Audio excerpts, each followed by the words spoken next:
is live. Is it? Yes.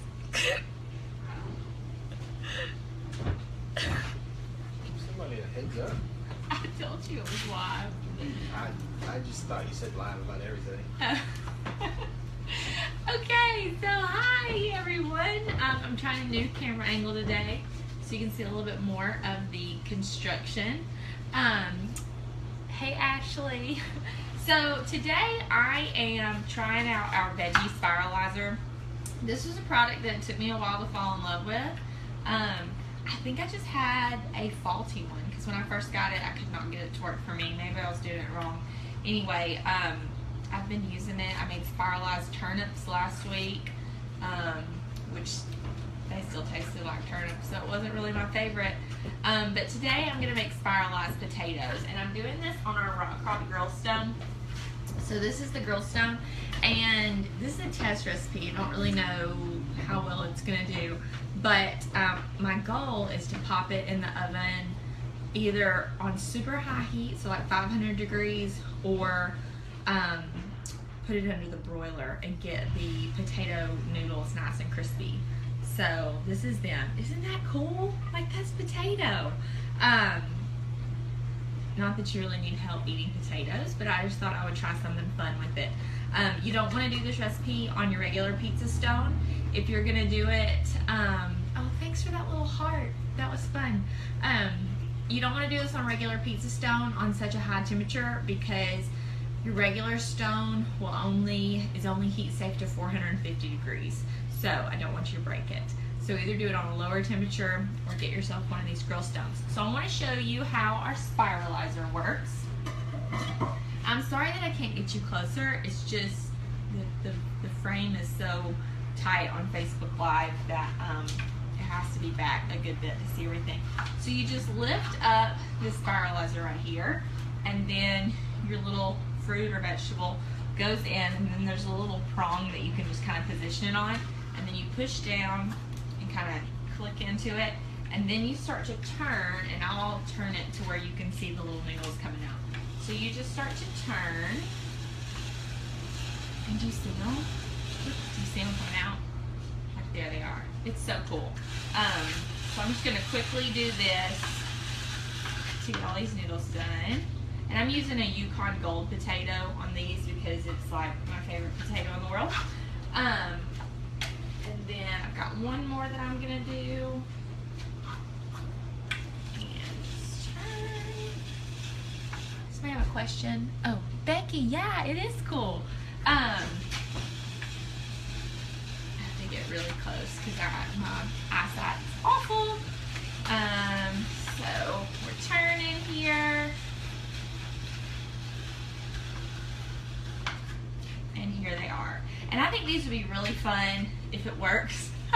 It would be really fun after they're like crispy and done to top them with like shredded cheese and bacon and sour cream and kind of do like a loaded potato chip, loaded potato fry. I don't really know if it's going to be more like a fry or more like a chip. But I have to just find that out when I'm done.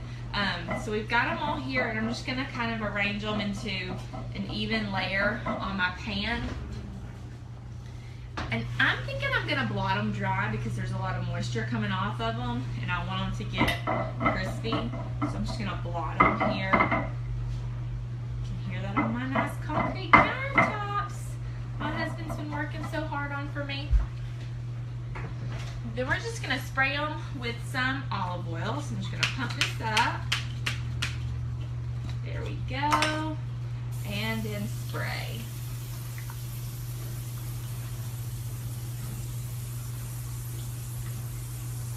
Kind of work that oil into them. And then I'm going to give them a good seasoning with salt.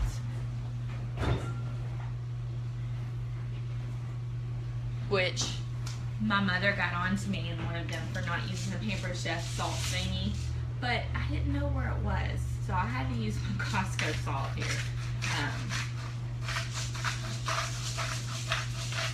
But it's nice to know that my mom's looking out for my brand for me.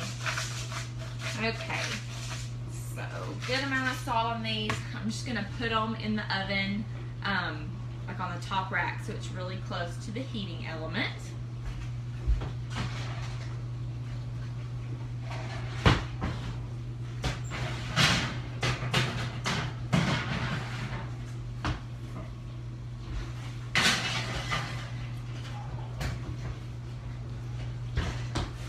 And then we will see what happens. So if anyone has any suggestions,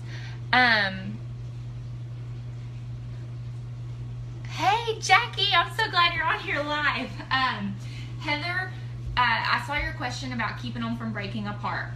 In my experience, you really want your produce to be fresh and have a lot of moisture in it.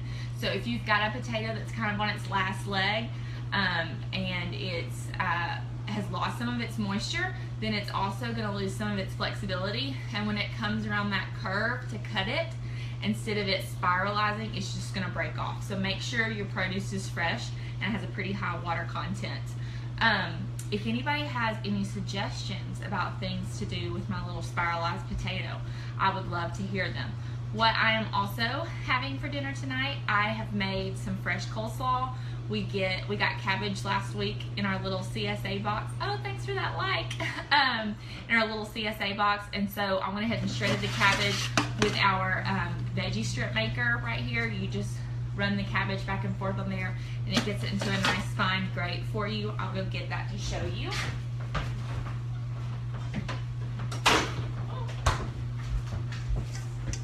So here's my cabbage, and I also, we had broccoli in our box, and I cooked my broccoli earlier this week, and I only like to eat the broccoli florets, and so rather than discarding the stem, I also took the stem and used our veggie strip maker on it, and I just added those broccoli stems into here, mixed it up with the cabbage for my slaw. And then we're also going to be having barbecue chicken with this. So I meant to bake the potatoes and then do the barbecue chicken on top, but that didn't happen today. So I'm doing the little potato swirls with barbecue chicken and coleslaw. This is one of the recipes that I am putting in my new meal plan that I am planning to come out with every week. My meal plan has a grocery list that tells you exactly what you need for the week, and I try to make it where it's not too many ingredients and where it's ingredients that you'll most likely have on hand, so you don't have to worry that a recipe is going to call for 1 teaspoon of fresh thyme, and then you've got to spend 30 minutes looking for fresh thyme in the grocery store, and then use 1 teaspoon of it, and then you have to throw the rest away. So I'm really trying to make it short grocery list, trying to make it seasonal, so it's including vegetables that are in season right now. Cabbage is in there, broccoli is in there, turnips were in our CSA, so I'll also put those in there, but of course you can use potatoes if you're scared of turnips. Then it also, as a part of my meal plan, there are steps for getting ahead. So I've mentioned several times before, oh, hey Susan, yeah, our renovations are super fun. So I know I've mentioned before how when I come home from the grocery store, I go ahead and chop up what I need for the week or dice up what I need for the week. And some people are like, well, how do you know what you need to do? Or that's too much work to go through every recipe and write down, like, chop half of an onion and put it in this, and slice a bell pepper and do this. So in the meal plan that I'm coming out with, I have done that for you. You don't have to do those extra steps, but if you want to get ahead for the week and you want to spend like 30 minutes when you get home from the grocery store, it is going to save you probably 30 minutes before dinner every night and a lot less dishwashing. Oh my goodness, I love all these hearts. So somebody's loving this because you're only going to get out your knife once. You're only going to get out your cutting board once. 2 fingers for once. But anyway, so that's part of the meal plan. Then you've got 3 pages because people told me that the best number they wanted for recipes a week was 3. So you've got 1 page for meal 1, 1 page for meal 2, and 1 page for meal 3. And the recipes are simple.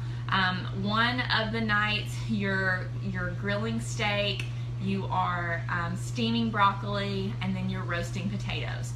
So you don't have to worry that it's a really complicated steak recipe, a really complicated side dish recipe, and then another complicated one. It's like 8 steps max for dinner, and you've got your protein, your carbohydrate and your vegetable. So I will put a link to that in the comments section of this video. I would love for y'all to check it out and let me know what you think. Let me read this question from Mandy. What is something that doesn't freeze well vegetables wise? You want a vegetable that doesn't freeze well? Well, any vegetable that you want to eat fresh is not going to freeze well. So like if you freeze bell peppers and you thaw them and you expect them to taste like fresh bell peppers, you're going to be disappointed. But if you're going to cook them anyway, then go ahead and freeze them. I'm thinking most vegetables are probably that way. I'd have to look at a list of vegetables. If there's a specific one that you're wondering if it freezes well or not, ask me that and I'll try to get you the best answer. All right, so I'm gonna go finish up the chicken and then we're gonna have dinner and head down to the farmer's market to pick up our produce. Bye guys.